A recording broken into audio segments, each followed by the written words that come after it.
इस वीडियो में मैं पढ़ाऊँगा कि डाइवर्सिटी क्या होता है। अगर हम लोग अपने आसपास देखें तो हमको बहुत सारी चीज़ें दिखाई देती हैं, या वो इंसेक्ट्स है या बर्ड्स है या कोई प्लांट है या फिर एक एनिमल ही है, एक इंसान है, ह्यूमन है, कुछ भी हो सकता है। बहुत सारे ऐसे ऑर्गेनिज्म भी हैं जिसको हम देख नहीं सकते अपने खुली आंखों से, जिनको देखने के लिए हमें एक माइक्रोस्कोप की ज़रूरत पड़ती है। और जैसे जैसे हम एरिया बढ़ाते जाते हैं तो डाइवर्सिटी बढ़ती जाती है। जैसे कि एक ये कमरा है, इसमें कुछ ही चीज़ें हो सकती हैं। अब हम एक पूरा एरिया ले लें तो बहुत तरह के ऑर्गेनिज्म हो सकते हैं, कुछ लिविंग कुछ नॉन लिविंग हो सकते हैं। तो जितनी भी ये सारी चीज़ें हैं, इन सबको मिला के हम क्या बोलते हैं? Diversity. All the things around us comprise diversity. Some of them are living, some of them are non living, but they all are together called diversity. Diversity में दो तरह की चीज़ें हैं, एक जो नॉन लिविंग है और दूसरी जो लिविंग है। तो नॉन लिविंग थिंग से हमको ज़्यादा पढ़ना नहीं है कुछ, तो हम देखेंगे जो चीज़ें लिविंग हैं।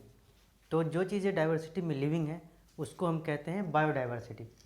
और बायोडाइवर्सिटी का मतलब होता है जितनी भी चीज़ें हमारे आसपास है जो लिविंग है, और द नंबर ऑफ स्पेसीज़।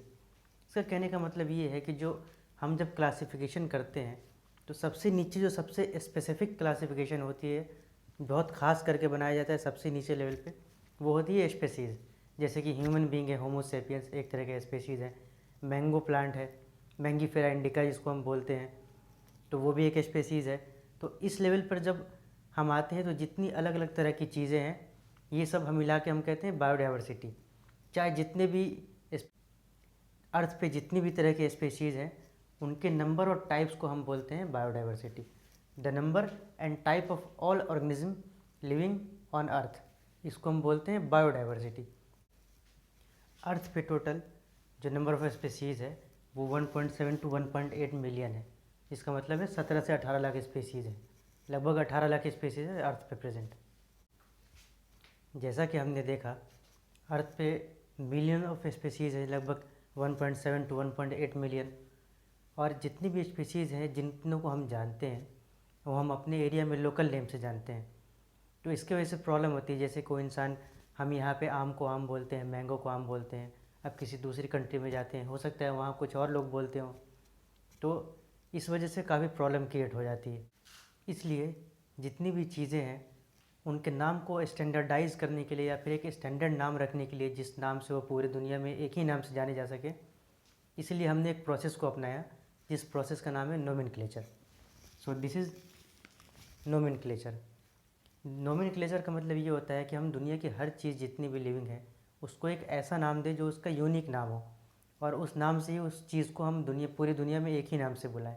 चाहे वो इंडिया हो या चाइना हो या जापान हो या फिर यूनाइटेड स्टेट्स हो, हम उस नेम से ही उस चीज़ को बुलाएंगे। जो भी स्पीशीज़ है उसका नाम एक यूनिक होगा और पूरी दुनिया में वही नाम होगा, और इस प्रोसेस को हम क्या बोलेंगे? नोमेनक्लेचर। नोमेनक्लेचर का जो प्रोसेस है, जो हम किसी भी चीज़ का नाम रखते हैं, वो तभी पॉसिबल है जब हम उस चीज़ के बारे में जानें कि ये चीज़ है क्या, इसको डिस्क्राइब कैसे करते हैं, इसमें क्या इसकी ख़ास बात है, क्या फ़ीचर है, इन चीज़ों को, तभी हम उसका नोमेनक्लेचर कर सकते हैं। तो इन चीज़ों को जानने के लिए, मतलब उस चीज़ को पहचानने के लिए एक दूसरा प्रोसेस था जिस प्रोसेस का नाम था आइडेंटिफिकेशन।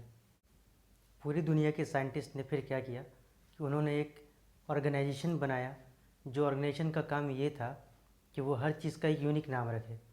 और जब वो नाम रखते थे किसी भी लिविंग चीज़ का, तो ये ध्यान रखते थे कि उस नाम का वो वो नाम किसी और ऑर्गेनिज्म को नहीं दिया गया हो।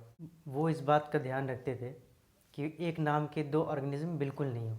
जैसे कि एक बैक्टीरिया है, उसको हम एक एक नाम दे दिया, साल्मोनेला टाइफी, तो वो इंश्योर करते थे कि कोई और भी दूसरे टाइप का बैक्टीरिया जो है उसका भी सेम नाम नहीं हो, साल्मोनेला टाइफी नहीं हो। अगर दूसरा बैक्टीरिया मिलता है तो हम उसका दूसरा नाम रखेंगे, चाहे वो दुनिया के किसी दूसरे कोने में मिले। तो इससे ये फ़ायदा हुआ कि जितनी भी लिविंग चीज़ें थीं सबका जो एक स्पेसीज़ का एक ही नाम होगा, यूनिक नाम होगा, और पूरे दुनिया में कोई कहीं भी चला जाए उसको उस नाम से ही जाना जाएगा। और नाम रखने के लिए जो ऑर्गेनाइजेशन, जो संस्था बनाई गई, वो दो संस्था बनाई गई। एक थी ICBN, जिसका मतलब है international code of botanical nomenclature, जो कि प्लांट्स का नाम रखती थी। और दूसरी जो थी वो ICZN थी, जो कि international code of zoological nomenclature है। तो ये जो थी ये एनिमल्स का नाम रखती थी।